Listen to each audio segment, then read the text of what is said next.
Hi, I'm Z, and I will be analyzing the rhetorical devices used in Harvey. Now for pass. The purpose of the text, as previously stated, is for John Green to tell if Harvey had made a lasting impact on his life, as well as to convince the reader to watch the movie Harvey. Audience. The audience can be anybody, really, but it's more geared for those struggling with mental health or who have dealt with mental health issues in the past, because they're more likely to understand what he is talking about. Speaker. John Green is the speaker. He has struggled with a variety of mental health issues in the past, making him a credible speaker on the topic. Situation. John Green tells of a very low point in his life, being December of 2001, in which he had an emotional breakdown and was convinced by his boss to watch the movie Harvey. The main elements of the argument. The main elements of the argument are personal anecdotes, repetition, emotional diction, allusion, and the establishment of pathos, which is continuous throughout the text. Personal anecdotes. Personal anecdotes are stories told by the author to get their point across. They're personal stories. The entire text is really one long personal anecdote, because John Green tells of his emotional breakdown and how ultimately he got better. He does this to really sympathize with the reader and tell of his experiences.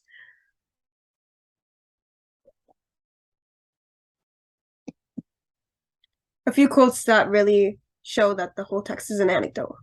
Text and one big from the end of the text both show how the entire thing is an anecdote. It doesn't really change. It's all him telling about his experiences with mental health. Now, I highlighted some key phrases from these two quotes to show that they are personal anecdotes, being I remember, and I thought about how I couldn't think, and all I wanted to be was separated from the pain, to be free from it. Thus, this is showing his personal experiences. In the second part, I highlighted, I was able to return to Chicago and to Booklist being where he worked, and I got better, showing his personal experiences and the shift of how he was really struggling, and then he got better after watching the movie Harvey. Moving on. Repetition. John Green repeats the year 2001 to highlight the dark and crueling period of his life, because he really wants to emphasize how much pain and suffering he was in. The two quotes that really repeat 2001 are, in the winter of 2001, I had the foreknowledge that no remedy would come, and it was agonizing.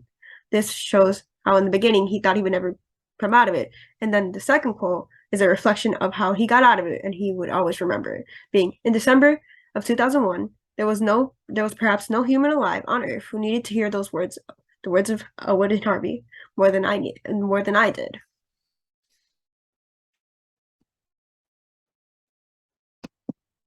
He also uses a lot of emotional diction. He does this to really grasp the audience's attention and realize how much of a desperate situation he was in. Because if he wasn't in such a desperate situation, his emotional diction would not be as strong. He almost wants the reader to feel pity for him, because the emotional language is so strong and so raw that it evokes emotion in you. It makes you feel bad for him. These are three quotes that really stood out to me. The first one being, psychic pain overwhelmed me, consuming my thoughts so thoroughly that I no longer had any thoughts, only pain. The second quote being, he showed me that you could still be crazy and still be human, and still be loved. The third quote being, I still become by the abject pain of hopelessness, but hope is singing all the while. It's just that again and again, I must relearn how to listen. These are they really hit you in the heart. Allusions. John Green has a tendency to allude to really sad people, because it kind of works with the sad tone of the passage. He alludes to Emily Dickinson, a poet who is known for her having struggles with depression, and ultimately Elwood, who is a schizophrenic character in the movie Harvey, who everybody kind of feels bad for because he's mentally ill. Personas to get his point across, being the idea of hope and things will ultimately get better. The quote the poem he uses by Emily Dickinson is hope. The idea of hope is what really kept him going.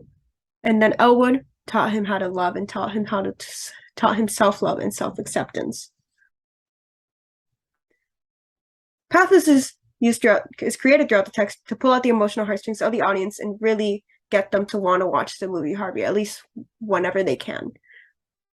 Sympathize with him and his situation to get his point across to watch the movie. Because if they see how much this movie made an impact on his life, then it will convince the audience that it might impact their lives as well.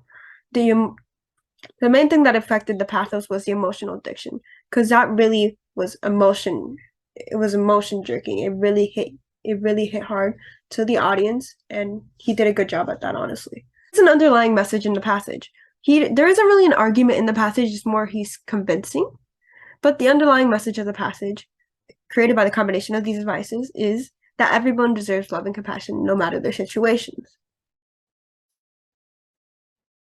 4 stars because it was really emotional. But I felt like John Green did it more for us to pity him than to get his point across. I wish it would have been a little less sad and a little more about the movie itself. Thank you for listening to my presentation.